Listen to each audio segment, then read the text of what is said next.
Il n'y a pas de gare à Châtelaillon, mais tout commence avec cette halte du train, à l'origine de tout. Le hameau dépendant d'Angoulins ne sait pas encore combien son avenir balnéaire est lié à cette révolution ferroviaire. Cette fois nous y sommes. Ce jour historique du 9 août 1874, la locomotive Sainte, une rutilante machine de type bourbonnais, fait son arrêt mémorable à Châtelaillon. Il faudra attendre 13 années pour que la nouvelle gare construite par l'entrepreneur rochelais Dugault soit inaugurée en juillet 1887. S'il y a bien un endroit stratégique à occuper au début du XXe siècle à Châtelaillon, c'est à l'arrivée du train. Face à la gare, de part et d'autre de cette avenue, de nos jours avenue du Général Leclerc, deux hôtels-restaurants se font face. Les hôtels de l'Arrivée en 1894 et Family Hotel en 1896, devenu de nos jours l'hôtel Victoria, se sont installés sur cette place stratégique à la sortie de la gare. Il faudra encore des années pour que le train soit le moteur de la ruée vers les bains de mer.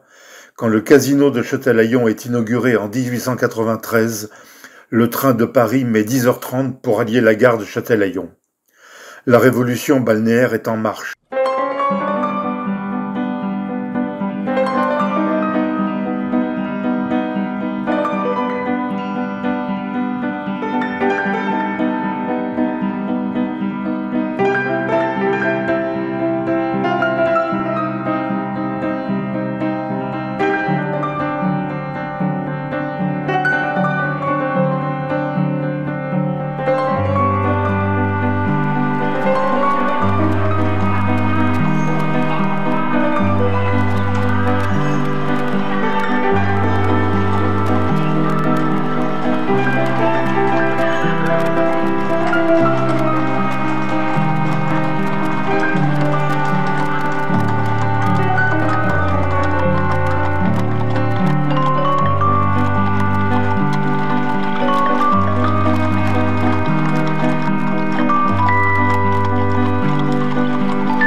C'est celle qui joue un